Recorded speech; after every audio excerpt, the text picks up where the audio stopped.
alias le patron, est considéré comme le plus grand trafiquant de drogue que le monde ait jamais connu. On estime qu'à un moment donné, Pablo Escobar était responsable de 80% de toute la cocaïne passée en contrebande dans le monde. À l'apogée de son pouvoir, le seigneur colombien de la cocaïne introduisait chaque jour aux États-Unis 15 tonnes de cocaïne, soit près d'un demi-milliard de dollars. Parallèlement à son immense empire de la drogue, Pablo Escobar disposait également d'une armée impitoyable composée de tueurs en série. Ces hommes tuaient pour Pablo et étaient loyaux envers lui et personne d'autre. On les appelait les sicarios, et les plus célèbres d'entre eux étaient Popeye, La Cuica et Blackie. Si vous êtes un fan de la série à succès de Netflix, Narcos, vous les connaissez probablement déjà. Aujourd'hui, nous allons examiner où se trouvent ces meurtriers de sang-froid et quelle est l'histoire derrière leur obsession à tuer des gens.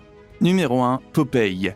Popeye. Ce nom peut sembler enfantin et mignon, mais il est tout sauf cela. Ron Jairo Velasquez est le véritable nom de Popeye qui lui a été donné en raison de sa mâchoire proéminente, qui a été réparée par la suite par une opération chirurgicale. L'histoire de Ron Jairo Velasquez commence à Yarumal, Antioquia, en Colombie. Aussi surprenant que cela puisse vous paraître, et pourtant, c'est absolument vrai. Il a fait partie de l'armée nationale colombienne, puis a rejoint l'école des cadets de la police nationale. Un tueur à gages comme Ron Jairo Velasquez a fait partie d'une organisation créée uniquement pour protéger le peuple. Creusons un peu plus. Au début, il faisait partie de l'école des sous-officiers de la marine colombienne, puis il a été transféré à l'académie de la police nationale où il n'a étudié qu'un semestre. Qu'a-t-il étudié là-bas ? Comment tirer sur les gens avec suffisamment d'efficacité pour qu'ils ne clignent pas des yeux une fois la balle logée dans leur corps ? Quel que soit l'endroit où il a appris cette technique, elle lui a permis de tuer 257 personnes. C'est le nombre de personnes qu'il a avoué avoir tuées volontairement. Qui sait combien de personnes il a tuées, mais n'a pas avoué le crime.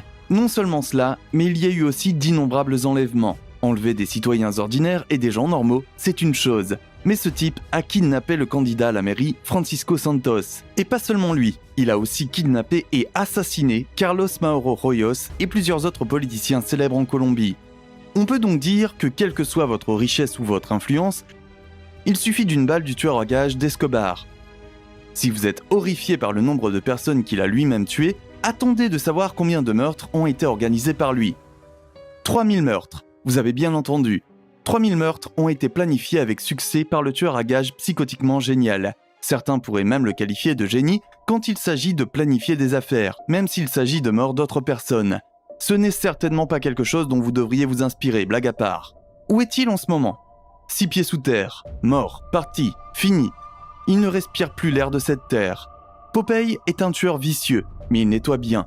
Dans une interview, Ron parle avec tendresse de la première fois qu'il a tué. Il révèle qu'il a abattu son premier animal à 17 ans. À ce jeune âge, Ron était animé d'un sentiment de droiture lorsqu'il a tué un chauffeur de bus responsable de la mort de la mère d'un ami proche. Plus tard dans l'interview, il s'est souvenu de la première fois qu'il a rencontré Pablo. Croyez-le ou non, Ron travaillait pour la maîtresse de Pablo. Quand elle a quitté le pays, Ron est allé frapper à la porte de Pablo à la recherche d'un emploi et le reste est entré dans l'histoire. De 1992 à 2014, il a fait de la prison et a reçu une peine de 30 ans. Les charges ? Meurtre, extorsion, terrorisme, trafic de drogue. Il est sorti en 2014, mais a été renvoyé en prison après avoir été arrêté une nouvelle fois pour extorsion. Les vieilles habitudes ont la vie dure, je suppose. Ce type n'a cessé d'entrer et de sortir de prison jusqu'à ce qu'il meure d'un cancer de l'estomac. Il est intéressant de noter qu'il a également créé une chaîne YouTube pendant son séjour en prison, où il racontait des histoires sur sa période de tueur vicieux et froid comme la pierre. Selon lui, il y avait 80% de chances qu'il soit tué par un ancien membre de gang. Je suppose que même les tueurs psychotiques ne sont pas à l'abri du cancer. Passons au prochain tueur à gages du baron de la drogue le plus meurtrier du monde. Numéro 2, La Cuica. La Cuica, ou Dan Denny Muñoz Mosquera, est considéré par beaucoup comme le plus impitoyable et le plus violent de tous les tueurs de Pablo. Dan Denny s'est lancé dans la guerre de la drogue en Colombie après avoir été enrôlé dans l'armée colombienne.